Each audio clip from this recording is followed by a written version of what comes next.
হাড়ের জোড়ায় বা গিঁটে কি খুব ব্যথা করে, হাঁটতে চলতে কষ্ট হয়? বাজারে তো কত ব্যথার ওষুধ আছে, কিন্তু ডাক্তাররা কেন নাবুমের 500 mg ট্যাবলেটটি লিখে দেন? এটা কি সত্যি অন্য ব্যথার ওষুধের চেয়ে ভালো ও নিরাপদ? চলুন মাত্র 2 মিনিটে পুরো ব্যাপারটা সহজ ভাষায় বুঝে নেই। শরীর ও স্বাস্থ্য নিয়ে এমন সঠিক এবং সহজ তথ্য পেতে চ্যানেলটা এখনই সাবস্ক্রাইব করে রাখুন। আর ভিডিওতে একটা লাইক দিয়ে দিন। কোনো প্রশ্ন থাকলে নিচে কমেন্টে লিখতে পারেন। আপনাদের প্রশ্নের উত্তর আমি দেওয়ার চেষ্টা করব। এখন জানুন কি কাজে লাগে। নাউমেট 500 হলো একটি শক্তিশালী ব্যথার ও ফোলাভাব কমানোর ওষুধ। এটি মূলত দুই ধরনের বাতের ব্যথায় ব্যবহার হয়। একটা হলো বয়স বাড়লে হাড়ের ক্ষয় থেকে হওয়া ব্যথা, আরেকটা হলো শরীরে রোগ প্রতিরোধ ব্যবস্থার গন্ডগোল থেকে হওয়া বাতের ব্যথা। এছাড়াও হাড়, মাংসপেশি বা জোড়ায় হঠাৎ বা অনেক দিন ধরে চলতে থাকা ব্যথা আর ফোলাভাব কমাতেও এটা বেশ ভালো কাজ করে। এখন জানুন কিভাবে কাজ করে। আমাদের শরীরে ব্যথা লাগলে বা কোথাও ফুলে গেলে শরীরের ভেতরে এক ধরনের রাসায়নিক পদার্থ তৈরি হয়, যেটা ব্যথা আর ফোলাভাব সংকেত পাঠায়।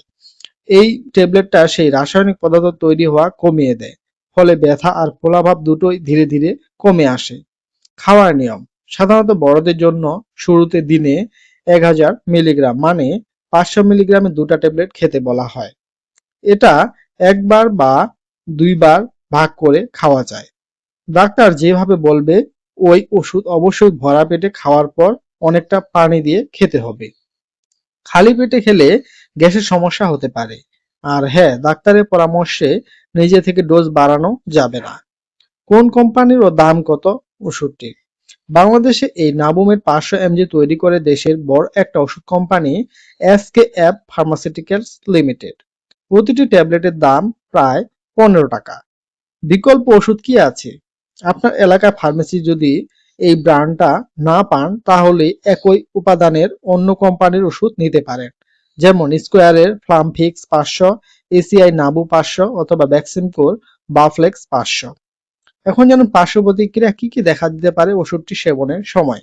অন্য অনেক ব্যথার ওষুধের চেয়ে এটা পেটের জন্য কিছুটা নিরাপদ বলে মনে করা হয়, তবু কিছু সমস্যা হতে পারে, যেমন পাতলা পায়খানা, পেট ব্যথা, বদহজম, বমি বমি ভাব, মাথা ঘোরা বা মাথার ব্যথা।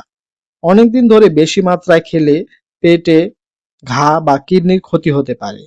এখন জানুন কি কি সতর্কতা মানতে হবে ওষুধটি সেবনের সময়, বা কারা মানবেন। যাদের আগে থেকে কিডনি বা লিভারের বড় কোনো সমস্যা আছে, বা হার্টের সমস্যা আছে, বা আগে কখনো পেটে ঘা হয়েছিল, তারা ডাক্তারকে না জানিয়ে এই ওষুধ একদম খাবেন না। এছাড়া গর্ভবতী মা এবং যেসব মা বাচ্চাকে বুকের দুধ খাওয়ান, তাদের জন্য এই ওষুধ খাওয়া নিরাপদ না। শেষ কথা, মনে রাখবেন যে কোনো ব্যথার ওষুধ বেশি দিন খাওয়া আগে অবশ্যই একজন রেজিস্টার্ড ডাক্তারের পরামর্শ নেওয়া উচিত। ভিডিওটি কাজের মনে হলে বন্ধুদের সাথে শেয়ার করে দিন, এবং আমাদের চ্যানেলে নতুন দর্শক হয়ে থাকলে চ্যানেলটি সাবস্ক্রাইব করে রাখতে পারেন এই ধরনের উপকারী ভিডিও সবার আগে পেতে। ধন্যবাদ।